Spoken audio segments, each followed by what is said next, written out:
Welcome back to my channel.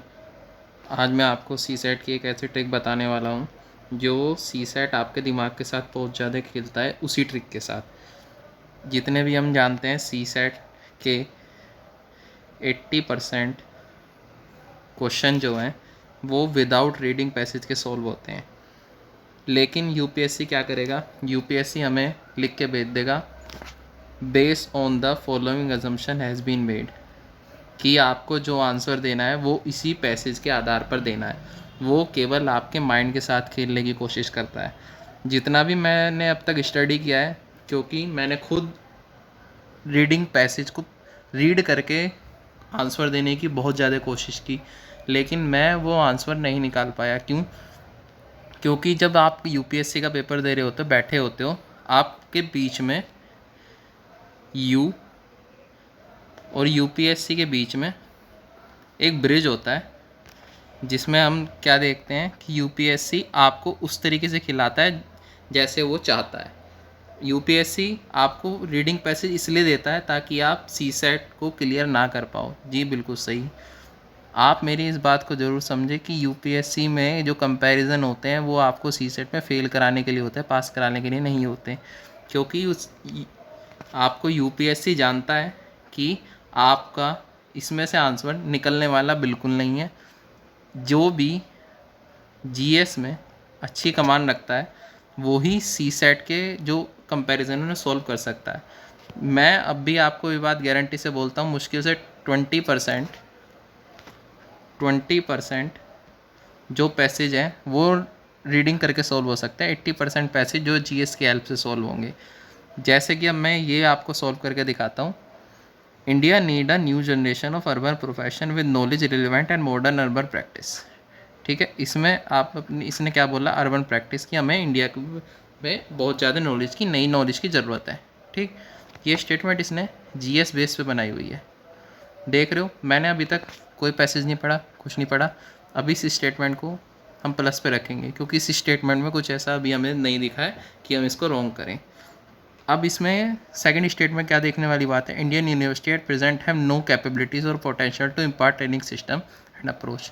इसने क्या बोला कि जो हमारी इंडियन यूनिवर्सिटीज़ हैं प्रेजेंट में उनके पास कोई कैपेबिलिटीज़ नहीं है, पोटेंशियल भी नहीं है और इम्पार्ट ट्रेनिंग सिस्टम के अप्रोच भी नहीं है। एक तरीके से इनने जो हमारे एजुकेशन सिस्टम को बिल्कुल बेकार साबित कर दिया कि एजुकेशन सिस्टम के पास कैपेसिटी नहीं है, पोटेंशियल नहीं है, ट्रेनिंग सिस्टम नहीं है, अप्रोच नहीं है। अब आप मेरे को यूँ बताओ, अब जो आपके पास जीएस नॉलेज होगी और वो होगी तो आपने इकोनॉमी भी पढ़ी होगी और आपने हमारा एजुकेशन सिस्टम भी पढ़ा होगा। अब मैं आपसे बोलूं कि आप इस पैसेज की ये लाइन को रिमूव कर दो, कट कर दो। Base on the above passage has been made. ठीक, अजम्पशन भी हटाओ, ये भी हटाओ, कट कर दो एकदम देखते के साथ। ये आपकी आंखों के आगे नहीं होना चाहिए। अब आप इस क्वेश्चन को पढ़ो, has been made which of the following above is correct. अब ये जीएस का क्वेश्चन बन गया, नहीं बन गया? अब ये किस एंगल से आपका कंपैरिजन का क्वेश्चन रहा। अब आपको इसमें कंपैरिजन पढ़ने की कोई ज़रूरत पड़ी? मेरे हिसाब से तो नहीं पड़ी, ना पढ़नी भी नहीं चाहिए। ठीक, अब आप इस चीज़ को ये देखें कि मैं आपको ये बात समझाना चाहता हूँ कि अगर आप पैसेज में अपना 1 घंटा 30 मिनट वेस्ट ना करें और इन सारे पैसेज को 40 मिनट में करने की कोशिश करें तो आपका सी सेट रुक सकता है? मेरे हिसाब से तो नहीं रुक सकता। ये जो मेरी सीरीज़ है ये आपको सिर्फ ये समझाने की है कि यूपीएससी हमारे साथ सी सेट में किस तरीके से खेलता है। यूपीएससी ने हमारे बीच और रीडिंग पैसेज के बीच एक ब्रिज बनाया हुआ है। ब्रिज किस चीज़ का, कि उसने हमें बाउंडेशन दिया हुआ है कि आपका आंसर पैसेज में ही है, और हम ये सोच लेते हैं अभी आंसर पैसेज में ही है, लेकिन आंसर पैसेज में नहीं होता। आंसर आपकी नॉलेज में होता है, आपके कॉमन सेंस में होता है। अब मैं इसको यूँ बोलूँ, Indian universities at present have, no हटा दिया मैंने, कैपेसिटी और potential to impart training system and approach. अब आप इस क्वेश्चन को पढ़ के देख लो, तुरंत ये स्टेटमेंट सही हो जाएगी केवल एक नो वर्ड रिमूव करने से। यूपीएससी कोई भी स्टेटमेंट को राइट या रॉन्ग करने के लिए उसमें जानबूझ के एक नो या नोट वर्ड डालने की पूरी कोशिश करता है कि मैं किस तरीके से इसे गलत करूं, किस तरीके से इसे सही करूं। आपको केवल उस वर्ड को पकड़ना है, आपको केवल उसकी उस अप्रोच को पकड़ना है रीडिंग पैसेज में कि वो क्या अप्रोच लेता है। अब मैंने आपको बताया कि इसने एक वर्ड से कैसे आंसर को गलत किया।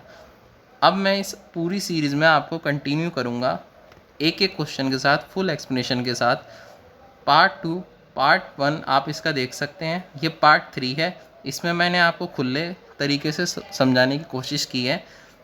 जितनी भी कोशिश कर लेना आप, पुराने क्वेश्चन भी उठा के देखना, अब के भी देखना। आप रीडिंग पैसेज कितना भी सॉल्व कर लेना, आपको ज़रूरत एंड में आपकी जीएस नॉलेज की ही पढ़ने वाली है, क्योंकि वो केवल आपको उस फेर में बांधना चाहता है। क्योंकि अभी तक यूपीएससी को किसी ने इस तरीके से डिकोड नहीं किया कि वो इन क्वेश्चन को, इसको और अबव पैसेज फॉलो अजम्पशन को हटाकर इस तरीके से आपको रीडिंग कंपैरिजन सॉल्व करना सिखाए। ये चीज़ मैं 2 बार खुद झेल चुका हूँ, उसके बाद मैंने सबको ढूंढा है कि किस तरीके से आप इस चीज़ को कर सकते हैं। ठीक है, उम्मीद है आप मेरी बात को समझ पा रहे होंगे। इस वीडियो को पूरा देखना और तब इस बात को समझना और मेरे को कमेंट करके ज़रूर बताना कि रीडिंग पैसेज आपको ये ट्रिक मेरी समझ में आ रही है या नहीं आ रही। ठीक है, थैंक यू सो मच।